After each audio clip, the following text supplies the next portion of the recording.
어느 신학교에 공부는 전혀 하지 않고 시험에서 좋은 점수를 받게 해달라고 기도만 하는 학생이 있었습니다. 교수님이 아무리 공부하라고 타일러도 그는 구하는 이마다 받을 것이요 두드리는 이에게 열릴 것이니라. 이 말씀을 외우며 기도실을 떠나지 않았습니다. 드디어 시험 시간이 되었습니다. 시험지를 받아보니까 당연하게도 문제의 답을 전혀 알 수가 없었던 그는 시험지에다가 이렇게 썼습니다. 하나님은 다 아십니다. 그리고는 유유히 교실을 빠져나갔습니다. 담당 교수님이 이렇게 채점을 했습니다. 하나님은 다 아시니까 하나님은 100점, 너는 하나도 모르니까 너는 0점. 오늘 하나님이 아브라함을 시험하십니다.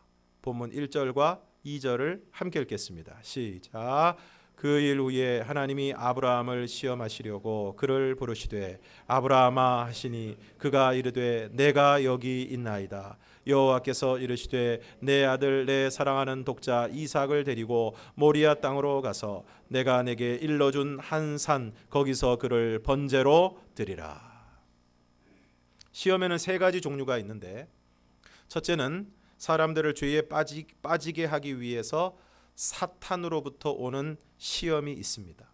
마태복음 4장 1절에서부터 11절을 보면 예수님이 사탄에게 시험을 받으시는데 이 돌들로 떡덩이가 되게 하라. 내가 만일 하나님의 아들이거든 이 성전 꼭대기에서 한번 뛰어내려 봐라.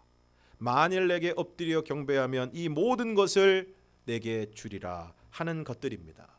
흔히 이러한 시험을 우리는 유혹이라고 이야기합니다. 다음으로 사람의 욕심 때문에 생기는 시험이 있습니다. 야고보서 1장 13절에서 15절까지의 말씀을 우리가 함께 읽겠습니다. 시작. 사람이 시험을 받을 때에 내가 하나님께 시험을 받는다 하지 말지니 하나님은 악에게 시험을 받지도 아니하시고 친히 아무도 시험하지 아니하시느니라. 오직 각 사람이 시험을 받는 것은 자기 욕심에 끌려 미혹됨이니 욕심이 잉태한즉 죄를 낳고 죄가 장성한즉 사망을 낳느니라. 14절에 보면 오직 각 사람이 시험을 받는 것은 자기 욕심에 끌려 미혹이 되는 것이다. 그러면서 이것은 하나님으로부터 오는 시험이 아니라는 것을 우리에게 말씀하고 있습니다. 우리가 욕심을 부리게 되면 그 욕심 때문에 시험에 들게 됩니다. 더 많이 가지려고 하고 그것을 더 빨리 이루려고 할 때 우리는 이러한 시험에 빠지게 되는 것입니다.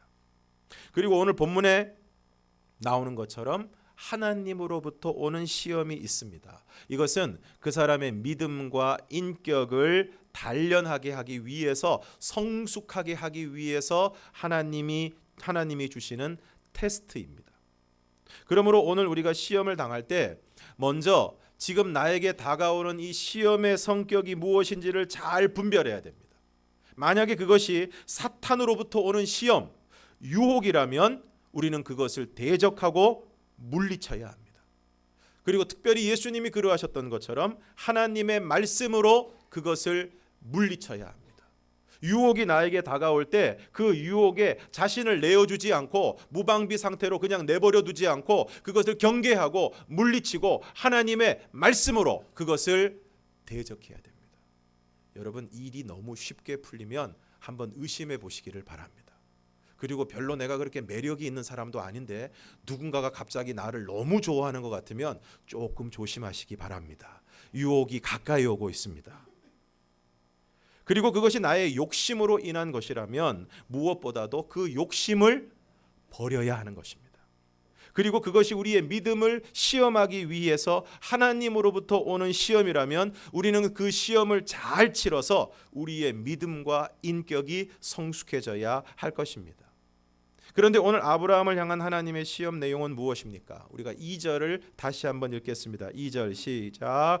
여호와께서 이르시되 내 아들 내 사랑하는 독자 이삭을 데리고 모리아 땅으로 가서 내가 내게 일러준 산 그것에서 그를 번제로 드리라. 어느 날 출애굽의 지도자인 모세가 하나님의 뜻을 집행하는 천사를 따라서 동행을 하게 되었습니다. 그런데 그 천사는 모세에게 자신과 동행하기 힘들 것이라고 하면서 모세를 떨어뜨리려고 했지만 모세는 내가 잠잠히 지켜보겠다고 약속을 하고는 따라 나섰습니다. 얼마 후 배를 타고 가는데 사공이 그들을 친절히 대해 주었습니다. 그런데 갑자기 그 천사가 배 밑바닥에다가 구멍을 내는 것입니다.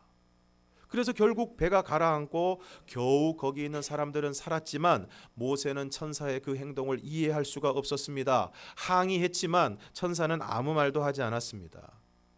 또 가다가 이번에는 아주 선하게 생긴 한 청년과 마주치게 되었습니다. 그런데 천사가 그만 그 청년을 다짜고짜 죽이고 말았습니다.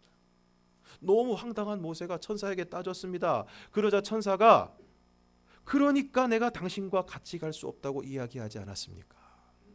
오히려 모세를 책망했습니다. 이 말에 모세는 참고 따라가기로 했습니다. 이번에는 어느 마을로 들어가게 되었는데 그 마을 사람들은 그 마을에 들어온 나그네를 대접하지도 않고 홀대하는 아주 인색한 마을이었습니다.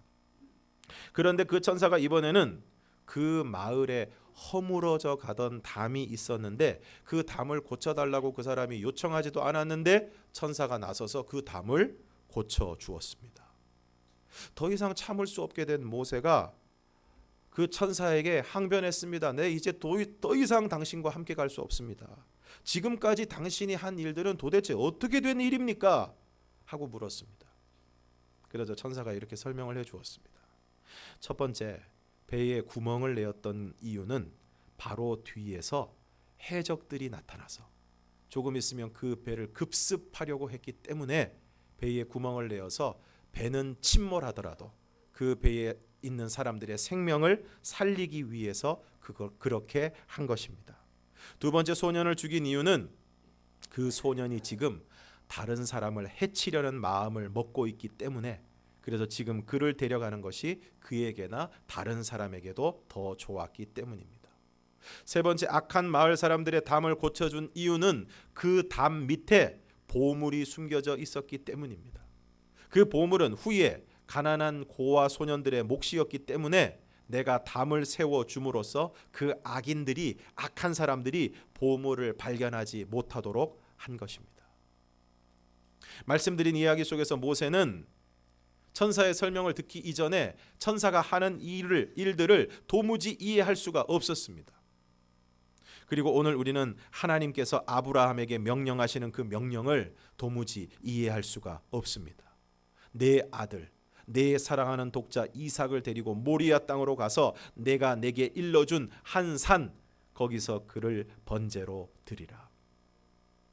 정말 이렇게 명령하실 것이었다면 이삭 앞에 이런 수식어를 붙이지 않으셨으면 좋았을 것입니다. 내 아들, 내 사랑하는 독자 이삭. 정말 아브라함에게 이삭이 어떤 자식입니까? 하나님의 약속을 받고 무려 25년을 기다려 다 포기하고 그래도 자식을 주시겠다고 하니까 두 번이나 웃고 또 웃었다고 혼나고 그렇게 사라가 90세에 아브라함이 100세에 다 포기하고 정말 사람의 능력으로는 인간의 상식으로는 불가능한 그때에 하나님의 약속을 따라 하나님의 전능하신 능력으로 아브라함에게 주신 너무너무 귀한 하나밖에 없는 아들입니다. 그런데 그 아들을 내 아들, 내 사랑하는 독자 이삭을 하나님도 그 아들이 어떤 아들인지 다 아시는 그 아들을 모리아 땅으로 가서 내가 일러준 산에 가서 그를 번제로 드리라는 것입니다. 번제가 무엇입니까? 동물을 제물로 해서 드리는 제사 가운데서도 그 동물의 모든 것을 하나도 남김없이 다 태워서 드리는 제사가 바로 번제입니다. 만약 여러분이 이 이야기를 들으셨다면 여러분은 어떻게 반응하시겠습니까? 하나님, 제정신이십니까? 양도 아니고 염소도 아니고 이삭을, 네 아들, 네 사랑하는 독자 이삭, 제 아들인지도 아시고 제가 얼마나 그 아이를 사랑하시는지도 아시고 얼마나 귀한 아이인지도 아시는 그 아이를 번제로 드리라니요. 그리고 이렇게 말했을 것입니다. 이렇게 데려가실 거면 처음부터 아예 주시지를 말지. 제가 이전에 이미 말씀드리지 않았습니까? 제 상속자는 그냥 우리 집에서 기른 그 종이 제 상속자가 될 것이라고 말씀드리지 않았습니까? 그냥 이스마엘이나 잘 살게 해달라고 제가 말씀드리지 않았습니까? 그런데도 꾸역꾸역 주시고는 왜 줬다가 뺏어가십니까? 하나님 저한테 왜 이러십니까? 우리는 그 이유를 아브라함이 정말 아들을 잡으려고 할 때 여호와의 사자가 다급하게 그것을 제지하시면서 하신 말씀에서 찾아볼 수 있습니다. 오늘 본문 12절 말씀을 우리가 함께 읽겠습니다. 12절 시작. 사자가 이르시되 그 아이에게 내 손을 대지 말라. 그에게 아무 일도 하지 말라. 내가 내 아들 내 독자까지도 내게 아끼지 아니하였으니 내가 이제야 내가 하나님을 경외하는 줄을 아노라. 내가 내 아들 내 독자까지도 내게 아끼지 아니하였으니 내가 이제야 내가 하나님을 경외하는 줄을 아노라. 그러니까 지금 하나님이 왜 이러시는 것입니까? 아브라함이 정말 하나님을 경외하는지 그렇지 않은지를 알려고 하시는 것입니다. 바로 그것을 시험하시는 것입니다. 그래서 어떻게 하시는 것입니까? 내 아들 내 사랑하는 독자 이삭을 드리라는 것입니다. 여기서 내 아들 내 사랑하는 독자 이삭은 무엇을 의미하는 것입니까? 아브라함에게 있어서 가장 귀한 것입니다. 그토록 애타게 기다리다가 이제는 포기하고 하나님이 말씀하셔도 실소를 금치 못하고 모든 소망이 끊어졌을 때 그야말로 기적적으로 얻은 아들입니다. 한동안은 정말 그 아이를 쳐다보면서도 정말 이 아이가 내 아들이 맞는가 실감이 나지 않았던, 그만큼 좋았던, 그만큼 귀한 바로 그 아들입니다. 그래서 그 아들이 젖을 때였을 때 큰 잔치를 벌였다. 지금 아브라함에게 있어 그 무엇과도 바꿀 수 없는 자신의 목숨보다 귀한 아들입니다. 바로 그 아들을 드리라는 것입니다. 마태복음 19장에 어떤 사람이 예수님께 나와 묻습니다.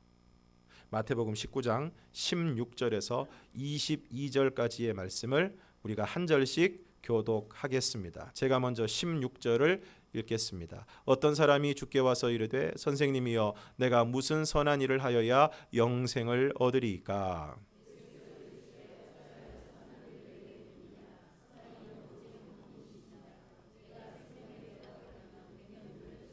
이르되 어느 계명이오니이까? 예수께서 이르시되 살인하지 말라, 간음하지 말라, 도둑질하지 말라, 거짓 증언하지 말라.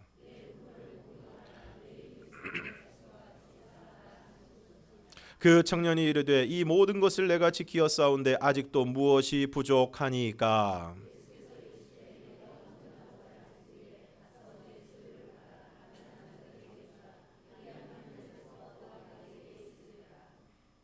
그리고 와서 다 함께 그 청년이 재물이 많음으로 이 말씀을 듣고 근심하며 가니라. 이 청년이 예수님에게 내가 무슨 선한 일을 하여야 영생을 얻으리이까 물었을 때 예수님은 생명에 들어가려면 계명들을 지키라. 그러니까 이 청년이 그러면 그거는 제가 다 지켰습니다. 그러면서 아직도 무엇이 부족하냐고 묻습니다. 아무래도 잘난 척하는 것 같습니다. 그때 예수님이 말씀하십니다. 네가 온전하고자 할진대 가서 내 소유를 팔아 가난한 자들에게 주라. 그리하면 하늘에서 보화가 내게 있으리라. 그리고 와서 나를 따르라. 이 말씀에 대한 청년의 반응에 대해서 성경은 이렇게 말씀하고 있습니다. 그 청년이 재물이 많음으로 이 말씀을 듣고 근심하며 가니라. 그러므로 하나님을 경외한다는 것이 무엇입니까? 예수님을 따른다는 것이 무엇입니까? 내가 가장 귀하게 여기는 그것을 드리는 것입니다. 오늘 여러분에게 가장 귀한 것이 무엇입니까? 예수님에게 잘난 척하러 왔다가 다 지켰다고 하면서 그래도 뭐가 부족하냐고 했다가 내 소유를 팔아 가난한 자들에게 주라. 그리고 와서 나를 따르라 하시는 주님의 말씀에 근심하며 떠났던 그 청년처럼 재물입니까? 건강입니까? 자녀입니까? 명예나 권력입니까? 그것이 무엇이든 오늘 하나님께서 그것을 달라고 하십니다. 드리라고 하십니다. 그것을 통해 하나님을 경외하는지 그렇지 않은지를 알기를 원하시는 것입니다. 아브라함이 어떻게 합니까? 3절에서 7절을 우리가 함께 읽겠습니다. 3절에서 7절 시작. 아브라함이 아침에 일찍이 일어나 나귀의 안장을 지우고 두 종과 그의 아들 이삭을 데리고 번제에 쓸 나무를 쪼개어 가지고 떠나 하나님이 자기에게 일러주신 곳으로 가더니 제3일에 아브라함이 눈을 들어 그곳을 멀리 바라본지라. 이에 아브라함이 종들에게 이르되 너희는 나귀와 함께 여기서 기다리라. 내가 아이와 함께 저기 가서 예배하고 우리가 너희에게로 돌아오리라 하고 아브라함이 이에 번제 나무를 가져다가 그의 아들 이삭에게 지우고 자기는 불과 칼을 손에 들고 두 사람과 동행하더니 이삭이 그 아버지 아브라함에게 말하여 이르되 내 아버지여 하니 그가 이르되 내 아들아 내가 여기 있노라. 이삭이 이르되 불과 나무는 있거니와 번제할 어린 양은 어디 있나이까. 아브라함이 아침에 일찍이 일어납니다. 아브라함이 아침에 일찍이 일어났다는 것은 무엇을 의미하고 있는 것입니까? 주저하지 않았다는 것입니다. 틀림없이 지난밤 아브라함은 잠을 한숨도 자지 못했을 것입니다. 도무지 이해가 되지 않는 하나님의 명령에 생각하고 또 생각하고 고민하고 또 고민했을 것입니다. 그러나 그는 아침에 일찍이 일어납니다. 그리고 나귀의 안장을 지웁니다. 두 종과 아들 이삭을 데리고 번제에 쓸 나무를 쪼개어 가지고 떠납니다. 나귀의 안장을 지울 때, 번제에 쓸 나무를 쪼갤 때, 그리고 무엇보다도 아침에 그의 아들 이삭의 얼굴을 볼 때 아브라함의 마음이 어땠을까요? 단장이라는 말이 있습니다. 이 말은 중국 진나라 때 한 병사가 협곡을 지나다가 새끼 원숭이 한 마리를 잡아왔는데 그 원숭이의 어미가 울면서 백여리를 따라와서 마침내 배 위에 뛰어오르자마자 혼절하여 죽었다는 것입니다. 그런데 그 어미 원숭이의 배를 갈라보니까 창자가 모두 토막토막 끊어져 있었습니다. 그래서 창자가 끊어질 정도의 슬픔이라는 뜻으로 단장이라는 말을 씁니다. 그런데 이 순간 아브라함의 마음이 그렇지 않았을까요? 7절을 또 우리가 함께 읽겠습니다. 7절 시작. 이삭이 그 아버지 아브라함에게 말하여 이르되 내 아버지여 하니 그가 이르되 내 아들아 내가 여기 있노라. 이삭이 이르되 불과 나무는 있거니와 번제할 어린 양은 어디 있나이까. 하나님이 일러주신 곳에 가까이 와서 종들에게 너희는 여기서 기다려라 하고 번제 나무는 이삭에게 지우고 아브라함은 불과 칼을 손에 들고 두 사람만 번제를 드릴 장소로 갑니다. 그런데 이삭이 묻습니다. 아버지, 불과 나무는 있는데 번제할 어린 양은 어디 있습니까? 아마 이 질문에 아브라함은 억장이 무너졌을 것입니다. 여러분, 순종이 쉽지 않습니다. 욕심을 따라 내 몸의 요구를 따라 살아가는 것은 쉽지만 그것을 모두 거스르고 때로는 이해가 되지 않는 하나님의 명령을 따르는 것은, 하나님의 명령에 순종하는 것은 결코 쉽지가 않습니다. 때로 불면의 밤을 보내야 하고 마음이 무너지고 자신의 욕심과 세상적인 기대를 다 내려놓아야 하는 일입니다. 아브라함이 대답합니다. 내 아들아, 번제할 어린 양은 하나님이 자기를 위하여 친히 준비하시리라. 그리고 아브라함은 제단을 쌓고 나무를 버려놓고 이삭을 결박하여 제단 나무 위에 놓습니다. 그리고 칼을 잡고 그 아들을 잡으려고 할 때 여호와의 사자가 다급하게 아브라함을 부르십니다. 아브라함아, 아브라함아. 그리고 말씀하십니다. 그 아이에게 내 손을 대지 말라. 그에게 아무 일도 하지 말라. 내가 내 아들 내 독자까지도 내게 아끼지 아니하였으니 내가 이제야 하나님을 경외하는 줄을 아노라. 이처럼 신앙의 진면목은 순종에 있고 나의 가장 귀한 것을 드리는 것에 있습니다. 그러면 어떻게 됩니까? 13절과 14절을 함께 읽겠습니다. 시작. 아브라함이 눈을 들어 살펴본즉 한 순양이 뒤에 있는데 뿔이 수풀에 걸려 있는지라. 아브라함이 가서 그 순양을 가져다가 아들을 대신하여 번제로 드렸더라. 아브라함이 그 땅 이름을 여호와 이레라 하였으므로 오늘날까지 사람들이 이르기를 여호와의 산에서 준비되리라 하더라. 아브라함이 눈을 들어서 살펴보니까 한 순양이 뒤에 있는데 뿔이 수풀에 걸려 있습니다. 그래서 그 순양을 가져다가 아들을 대신하여 번제로 드렸습니다. 그리고 그 땅 이름을 여호와 이레, 여호와께서 준비하신다 라고 했습니다. 이처럼 오늘 우리가 우리의 가장 귀한 것을 하나님 앞에 드리고 하나님의 말씀에 순종하면 하나님이 준비하십니다. 오늘 아브라함에게 재물이 필요합니다. 하나님께서 순양을 준비하십니다. 오늘 여러분에게 무엇이 필요합니까? 오늘 우리가 우리의 가장 귀한 것을 드리고 하나님의 말씀에 온전히 순종하면 하나님이 그것을 준비하십니다. 그리고 여호와의 사자가 두 번째 아브라함을 부르십니다. 15절에서 18절까지의 말씀을 함께 읽겠습니다. 시작. 여호와의 사자가 하늘에서부터 두 번째 아브라함을 불러 이르시되 여호와께서 이르시기를 내가 나를 가리켜 맹세하노니 내가 이같이 행하여 내 아들 내 독자도 아끼지 아니하였은즉 내가 내게 큰 복을 주고 내 씨가 크게 번성하여 하늘의 별과 같고 바닷가의 모래와 같게 하리니 내 씨가 그 대적의 성문을 차지하리라. 또 내 씨로 말미암아 천하 만민이 복을 받으리니 이는 내가 나의 말을 준행하였음이니라 하셨다 하니라. 여호와 하나님께서 맹세하십니다. 하나님은 자기보다 크신 분이 없으시기 때문에 자신을 가리켜 맹세하십니다. 내가 이같이 행하여 내 아들 내 독자도 아끼지 아니하였은즉 내가 내게 큰 복을 주고 내 씨가 크게 번성하여 하늘의 별과 같고 바닷가의 모래와 같게 하리니 내 씨가 그 대적의 성문을 차지하리라. 또 내 씨로 말미암아 천하 만민이 복을 받으리니 이는 내가 나의 말을 준행하였음이니라. 내가 이같이 행하여 무슨 말씀입니까? 아브라함이 순종했다는 것입니다. 사랑하는 성도 여러분, 오늘 여러분은 어떻게 하고 계십니까? 하나님의 말씀에 순종하고 계십니까?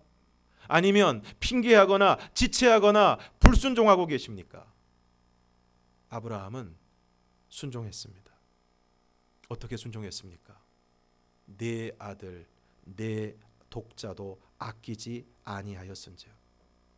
그래서 어떻게 하십니까? 내가 내게 큰 복을 주고 내 씨가 크게 번성하여 하늘의 별과 같고 바닷가의 모래와 같게 하리니 내 씨가 그 대적의 성문을 차지하리라.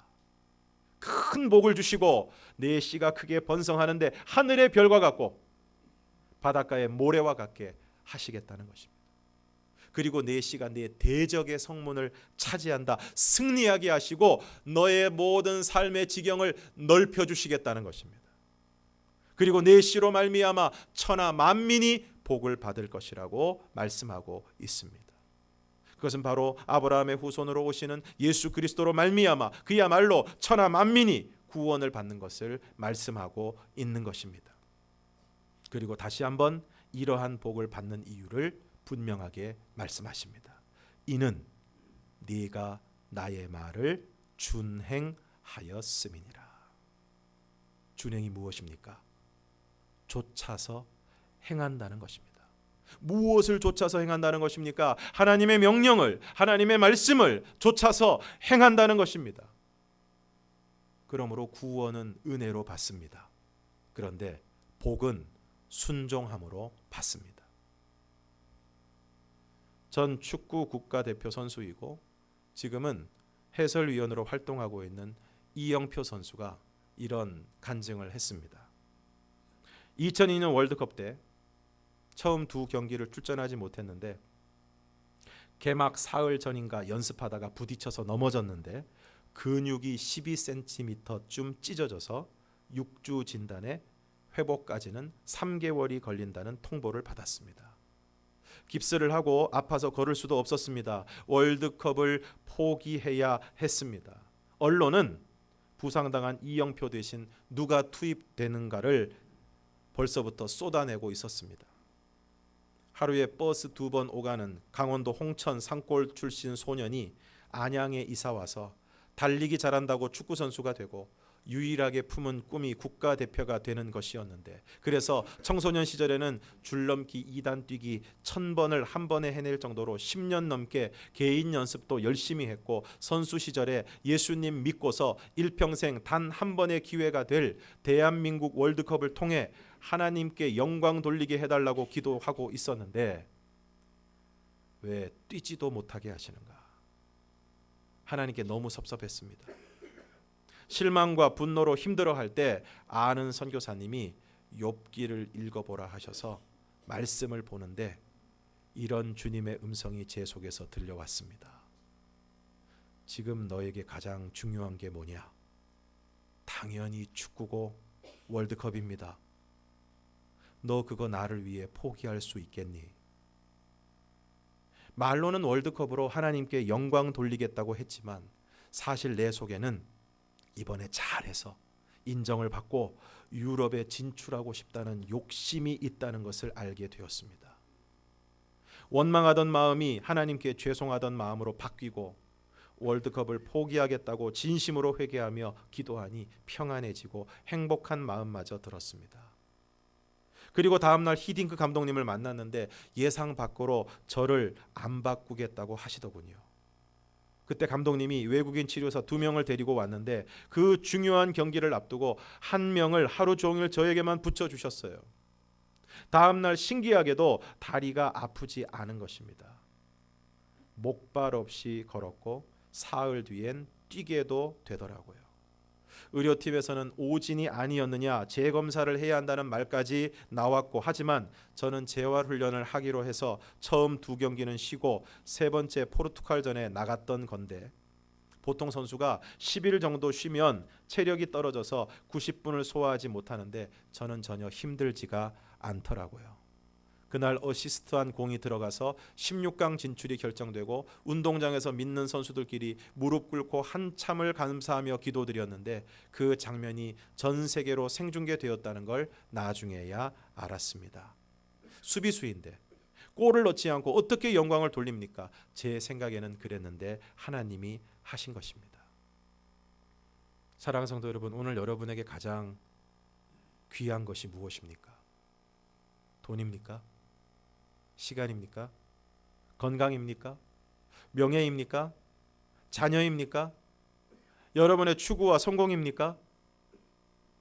그것이 무엇이 되었던 여러분이 가장 귀하게 여기는 그것을 하나님께 드리시기를 바랍니다. 오늘 하나님께서 여러분에게 무엇을 요구하고 계십니까? 무엇을 말씀하고 계십니까? 그것에 순종하시기 바랍니다. 그러면 하나님께서 여러분을 위해 여러분의 필요를 준비하시고 책임지실 것입니다. 그리고 크게 번성하게 하시고 대적의 성문을 차지하게 하시고 여러분을 통해, 그리고 여러분의 후손을 통해 천하 만민이 복을 받는 놀라운 일을 이루어 가실 줄로 믿습니다. 이러한 복의 주인공이 되실 수 있기를 주님의 이름으로 축원합니다. 함께 찬양하겠습니다.